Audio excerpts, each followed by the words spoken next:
Is it possible that Tucker Carlson is on the verge of unearthing a shocking revelation? What long-kept secrets are coming to light as a result of the unexplained drying up of the Euphrates River? Join us as we go into the depths of this mystery and explore what stunning revelations could be emerging as a result of Tucker Carlson's most recent research. The huge Euphrates River in the Middle East has come to a frightening standstill, which has triggered concern and anxiety on a global scale. The sudden cessation of its flow has left both experts and communities in the region bewildered and anxious about the potential repercussions of this event, which was formerly a key lifeline for millions of people in the region. Along its banks, innumerable civilizations have flourished, thanks in large part to the Euphrates River, which has been pivotal in the maintenance of agriculture, the facilitation of trade, and the provision of a source of life. Its waters have been used to irrigate farmlands, which has resulted in the maintenance of crops that feed a large number of people and the maintenance of a diversified ecosystem of flora and wildlife. The mysterious stoppage of the river's flow has led people to speculate about the possible circumstances that led to this once-in-a-lifetime occurrence. Climate scientists and environmentalists are working feverishly to determine if it is a consequence of changes in the climate, the actions of humans, or a mix of these and other things. They are concerned that such an event might have devastating repercussions for the already depleted water resources in the region, which would exacerbate the current tensions and geopolitical disputes in the area. As word gets out across the world that the Euphrates is drying up, international organizations and countries in the region are getting ready to work together to examine the cause of the problem and find a solution to it. The urgency of the problem is made clear by the fact that those with a stake in the outcome are concerned that an extended disruption of the flow of the river might have disastrous effects not only on the environment, but also on the livelihoods of millions of people who depend on the river's waters. The river that is known as the Euphrates deftly navigates its way through three unique countries, namely Turkey, Syria, and Iraq, leaving an unmistakable impact on the civilizations that it has supported throughout the course of history. This vital connection has been in existence for thousands of years, during which time it has seen the rise and collapse of enormous empires, as well as the emergence of unique cultures. The Euphrates River originates in the eastern Anatolian mountains of Turkey, where its waters provide new life to regions that have been inhabited for centuries. Here, it fostered the expansion of the Hittite civilization, which became a powerful political and cultural force during the Bronze Age. As the river makes its way southward, it wraps itself around the plains of Syria and provides an essential source of food for the people who live in the Fertile Crescent. The region that is now known as the cradle of civilization saw the development of cities such as Mari and Ebla because the river's richness made it possible for people to engage in commerce and cultural interaction. The Euphrates River continues its trip through Iraq, which was once home to the mythical civilizations of Babylon and Assyria, which were supported by the river's waters. These large kingdoms flourished because the river endowed the land with lush soil and provided a reliable source of irrigation. The Euphrates River has, through the years, served as both a witness to and a facilitator of the progress of humankind. To this day, it continues to serve as a critical artery, bringing prosperity to the regions that it traverses and serving as a metaphor for the unbreakable bond that exists between past, present, and future civilizations. The effects of climate change and drought have had a considerable impact on the topography of Iraq and Syria, one of the most obvious consequences of which is a decrease in the amount of water present in various locations. An intriguing discovery has been made as a result of the reduction in the volume of water in its sources. Previously submerged archaeological sites have emerged, giving new insight into the extensive history of these formerly submerged regions. The territories that are bordered by the Tigris and Euphrates rivers have been cloaked in mystery for many generations, since it is believed that the river's waters cover the remains of long-lost civilizations. However, as the Earth is getting warmer and the consequences of climate change are becoming more severe, protracted droughts have scorched the fields that were once fertile. This has caused water levels to drop, which in turn has exposed long-lost treasures. Archaeologists and historians have been dumbfounded by the astonishing artifacts and structures that have been recovered from beneath the ocean's surface. Our comprehension of the history of the area has been enriched by the discovery of ancient structures, including temples, towns, and communities, which have provided us with insights into the daily lives of people who existed many hundreds of years ago. Experts are working quickly to study and protect these fragile archaeological sites, and despite the fact that these findings are fascinating, there is also a sense of urgency. They are now more susceptible to damage and looting as a result of the receding seas, which increases the risk of irreplaceable historical relics being lost forever. In response to these developments, experts and government officials are working together to establish methods to limit the effects of climate change on significant cultural sites, as well as to preserve the newly discovered legacy that is at risk. It is hoped that human societies would be able to work together to safeguard the future in the face of mounting environmental difficulties by drawing lessons from the past. The long-forgotten city of Zajiko, which has been hidden for a long time beneath the waters near Mosul Dam, has finally been rediscovered, and it is now beginning to divulge its mysterious secrets to the contemporary world. An incredible scene happened before the eyes of historians and archaeologists when the water level in the reservoir began to drop.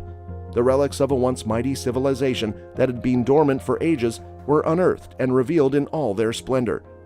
The reduction of the water levels in the reservoir made way for an unprecedented excavation, which resulted in the discovery of a great number of priceless items that had been concealed from the view of humans for many years. These items, which included elaborately carved statues and ceramics, as well as tools and ancient manuscripts, provided insights into the daily lives and beliefs of the people who had inhabited this amazing city in the past. Researchers and historians all over the world began to feel excited as each new discovery took them closer to understanding the past. The walls of Zajiko revealed an affluent society with highly developed architecture and an intricate social hierarchy. This was evidenced by the city's wealth. The discovery has also sparked speculation regarding the mysterious circumstances surrounding the city's demise and the chain of events that resulted in its being submerged. As the excavation continued, people all over the world waited with bated breath for the secrets that lay beneath the surface. They hoped that these findings would help them solve the mystery of Zajiko and determine the site's position in the annals of history. The discovery of the old city at the bottom of the reservoir was not only a fluke, rather it was a moving illustration of the continuing power of human curiosity and the ageless attraction of delving into our history. As the sun descended below the horizon, casting a warm glow over the streets of Baghdad, the Iraqi Prime Minister addressed the nation, as well as the rest of the world, with a voice that resounded with resolve. As he stood on stage, he made an impassioned plea for immediate support from the world community to prevent the irreplaceable Tigris and Euphrates rivers from being depleted any further. As he unveiled the country's comprehensive climate policy and ambitious water safety plan, it was a pivotal moment in the country's history. The Prime Minister stressed how important ancient rivers are to the history, culture, and economic well-being of Iraq. These rivers date back thousands of years. Both rivers had experienced worrisome shrinkage over the course of several years as a result of climate change, an excessive amount of damming, and misuse. Reduced agricultural output, increased salinity, and dangers to the livelihoods of millions of Iraqis who relied on the rivers for sustenance were already apparent results of the situation. The climate strategy that Iraq put up aims to reduce emissions of greenhouse gases and promote the use of renewable energy sources in order to create a more sustainable and environmentally friendly future. Concurrently, the plan for water security focused on the implementation of cutting-edge water conservation methods, the rehabilitation of ecosystems, and enhanced cooperation with countries in the region to ensure equitable water distribution. The Prime Minister has expressed hope that with the support of the international community, we will be able to stop the depletion of these vital resources. In his closing remarks, he made a passionate plea for solidarity in the fight against the global climate crisis. He acknowledged that cooperative efforts were essential to the protection of not only the natural heritage of Iraq, but also the health of the globe for future generations. During Iraq's acute water crisis, Turkey made a big humanitarian gesture when it stated that it would increase the amount of water discharged from its portion of the Tigris River. The goal of this gesture was to lend a helping hand to Iraq. The decision was made as a prompt response to the worsening water shortage in the region, which has had a negative impact on the livelihoods of a great number of Iraqis. The Turkish government issued a statement in which they reaffirmed their dedication to regional cooperation and solidarity, noting the precarious situation in Iraq that is being brought on by the diminishing water levels.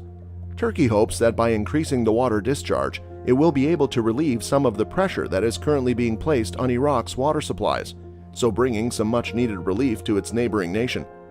The Tigris River, which is an important waterway shared by Turkey, Iraq, and a number of other nations, has been struggling with declining water levels as a result of a number of reasons, including climate change, excessive damming, and the demands of agricultural production. This cooperative move by Turkey has the potential to alleviate some of the issues that Iraq is currently facing, providing a glimmer of hope for people who are impacted by the water crisis. In the end, the decision to increase water discharge will serve to strengthen the bonds between Turkey and Iraq and foster a sense of shared responsibility toward the sustainable management of water resources. This decision is a symbol of the significance of regional cooperation and the willingness of nations to stand together in times of crisis. A fresh and difficult obstacle has recently shown itself in Syria, a nation that is already struggling to recover from the debilitating effects of a protracted and deadly war. The country is currently dealing with the alarming development of a cholera epidemic, which can be traced back to contaminated water supplies. This adds another layer of complexity to the already existing humanitarian situation. Cholera has placed an immense burden on already overstretched hospital facilities, which were already struggling to cope with the casualties and injuries caused by years of conflict. The advent of cholera has placed an enormous strain on already overstretched healthcare facilities. The medical staff now not only has the Herculean duty of treating wounds sustained in the conflict, but they also have the additional responsibility of preventing the rapid spread of this highly contagious aquatic sickness. The war led to the loss of essential water infrastructure, which has left communities with restricted access to clean and safe drinking water. This situation has been made worse as a result of the war. As a direct consequence of this, vulnerable communities are left more susceptible to cholera, in particular in displacement camps that are overcrowded and lack adequate sanitation, which are locations where many civilians have sought sanctuary. The impacted areas are receiving assistance from international aid groups and humanitarian agencies, which are working tirelessly to offer medical assistance, clean water, and sanitation services. Despite this, there is a substantial obstacle in the way of efforts to control the cholera outbreak, and that obstacle is the ongoing violence, which poses both security dangers and logistical obstacles. The Syrian people are finding themselves locked in an endless circle of suffering in the face of these additional problems. The combination of conflict and cholera continues to take a terrible toll on their lives, health, and overall well-being. There is a glimmer of hope for the war-torn nation to prevail over this dual humanitarian disaster by receiving prompt and ongoing support from the international community.